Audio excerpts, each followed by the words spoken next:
Hey everybody, welcome back to the channel. In this video, I want to talk about my best and my worst purchases for 2019. This video is actually inspired by One Big Happy Life, where they did the same thing, and I was like, you know what? Reflecting is super cool and I want to do that too, so I made a list. We're going to discuss my 5 worst things, and then we're gonna end on a high note and talk about my 5 best things. Are y'all ready?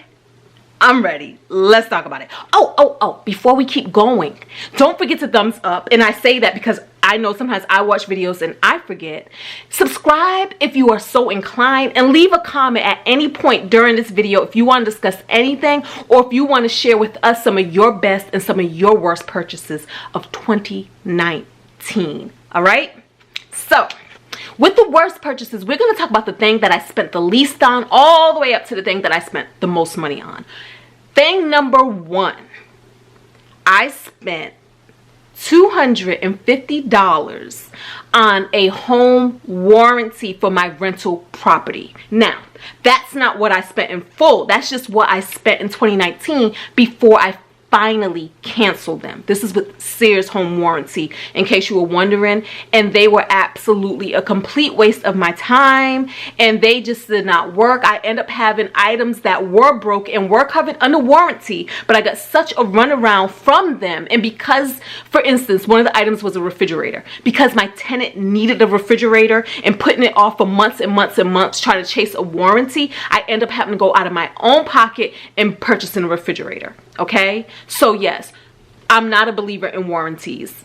Maybe we'll talk about that in another video, but that is number 1. If I put it in the terms of emotional distress, that's probably the worst of the worst of the worst. But right now, because it cost me the least, that's what we're getting right now. So the second thing that was my second worst purchase of 2019 was a HVAC maintenance plan. So in the same line of the warranties, I don't even know if these things are just smart to do. It's like we do it with the best intentions. We do it because some sales guy told us that this is what you should do. But guess what? I believe I paid $300. I could have paid more, but I believe it was $300 for a warranty. It wasn't a warranty plan. What it is that they will come in twice a year to check my systems and to service my systems. The reason why this was a horrible purchase is because guess what, guys? We have like maybe a week left in 2019, and I have not had them come out and service my systems. My fault? Yes. Was it needed?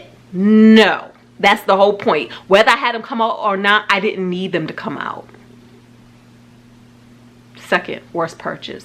Third worst purchase of 2019 was the time when I spent $320 buying human hair for braids. These right here are synthetic, but there was a point where I felt like my hair did better with human hair because my hair is very fragile. So I bought human hair, spent $320, and then I paid a stylist to do my hair, which I paid her an additional fee. So the $320 is just on hair alone. The reason why this was worse is because the stylist was not experienced in hair. So therefore, even when she finished, my hair just looked super not $320 worth. Number 4. Bikram Yoga classes. Guys, and this is another lesson in know thyself, because I spent $360 for a 30 class pack. Now the thing with Bikram Yoga is I go in and out of my love-hate relationship with it. There are times where I hit it super hard, and then there are times where I just haven't been in 6 months, which is like right now. And out of the 30 class pack, I've only went 10 times. So I made another video about my grocery budget and about not wasting. And because I know myself, I told you guys that I only buy food by the week, and I only buy 2 proteins at a time, right? The reason why is because I know myself. I know that most more than likely I'm not going to get around to cooking and food is just going to go to waste. Well, the same thing with Bikram Yoga. While the 30 class packet can feel like a deal because you are paying about $10 per class, it really doesn't matter if you don't go, because most of these do have expirations, usually 6 months. You have 6 months to use your classes. So what I find is, because I'm so sporadic, is that the word? Yeah, because I go to yoga so sporadically, it's better if I just buy something small, like a 5 class package or a 10 class package. And then if I find I'm showing more discipline and I'm doing more than that, where it makes more financial sense to buy a bigger class package, I should do that then, and not do that because in my dream of dreams I work out. Because I don't. So yeah, that money was wasted. The final thing, the 5th worst purchase that I made in 2019 was I took a YouTube course. Now, this course was designed to make my channel a better channel. And it was, well, this is what it was marketed as, to help you fine-tune your channel, make it better, find out what you're doing wrong, what you're doing right, all of that. Now, this may be beneficial if you're just starting out a YouTube channel and you don't know much about YouTube and you want to go ahead and take a crash course so that you can start things off on the right foot. But if you have been making videos for years like I had, everything they say you kind of already know, especially if you've been watching YouTube how-to videos. All of the tips were told in other videos before. So kind of knowing that going in, I said, well, maybe because I'm going to spend so much money on this class, it will force me to actually sit and make the changes. It did not. A lot of it is because I just don't have a whole lot of free time. So it did not. But guess what, guys? I dropped $2,000 on this course. Yeah, so those are my 5 worst purchases, and that was to the tune of $3,230. So let's again turn the energy of this around and talk about what were my best purchases of 2019. Again, we got 5 of them. One of my best purchases was actually attending Dine In Dash. For $129, I got to experience 30 restaurants in 4 hours. I didn't have to pay for anything else. No tipping, no buying drinks, no buying anything extra. All the food was there, ready and available. And my girlfriends were in on it with me as well. This was our 2nd year doing it, and I think the cherry on top of the ice cream cone was that this also benefited Jose Andres Charity World Central Kitchen. Number 2, in 2019, I actually spent $600 having a personal chef. That was one of my best purchases because I don't have a lot of time to cook, and cooking really doesn't bring me joy, right? But I like home cooked food. So what better way to have home cooked food than for somebody else to cook it and for you to exchange commerce by supporting their business by actually paying them to provide you that service. Number 3, I spent $3,805. Yeah, $3,805 purchasing a new furnace. Now, the reason why this was one of my best purchases of 2019 is not because I purchased a new furnace, because honestly, I believe that I bought this house brand new. I feel like my furnace should have lasted at least 20, 25, 30 years, right? So I do feel that it was too soon to have had to buy a new furnace. But what I like about this purchase was everything it represented. To buy this furnace, I did not have to borrow credit.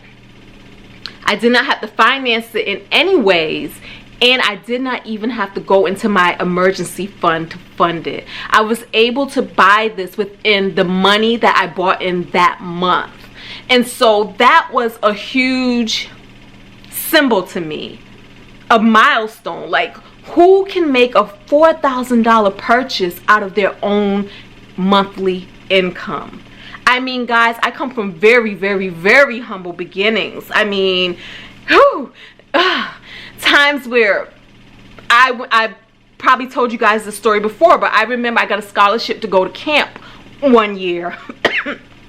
I got a scholarship to go to camp one year, and it was sleepaway camp, and my mom couldn't even afford to buy me a box perm. African Pride, it was like $3.99. I remember like it was yesterday. We could not even afford to buy a $3.99 perm. So when it comes to these days and times where I can actually sit back and afford to buy a $3,999, just to make it poetic, furnace like that, with no sweat, no sacrifice, no having to figure out my money, that's why that right there, the symbol of being able to do that, is one of my best purchases of 2019. My fourth best purchase of 2019 was that I was able to fully fund my 401k to the tune of $19,000. This was the first year that I ever maxed my 401k. I've come pretty close in other years, but I never intentionally set aside the money to actually max it out. And just like the furnace story, that achievement represents how far I've come in life. Also, like, even if we don't want to take my $3.99 perm that my family could not afford for me, I also think about the fact that I had a child when I was 16 years old. I was out on my own at 17 years old. By everything statistics has said and everything that they say about me and girls like me, I shouldn't even be doing as well as I'm doing. So yeah, I'm super proud of myself for that. And I'm super proud of the possibility that hopefully my story can give to others, especially girls who have been through things such as myself. My last and best, now this is my best, so this ain't even in financial order, but my best purchases of 2019 was the $10,000 plus that I spent taking 16 vacations. Again, experience trumps everything for me. You cannot give me enough material possessions to replace everything I get from traveling this beautiful planet. And so that is why my vacations are my best, absolute best purchases of 2019. There you have it, guys.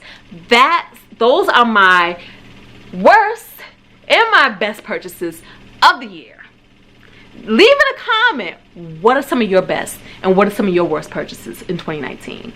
Until next time, guys, again, don't forget to thumbs up, subscribe if you're not already a member of the Fab family, and leave a comment below answering that question. Until the next video. Peace.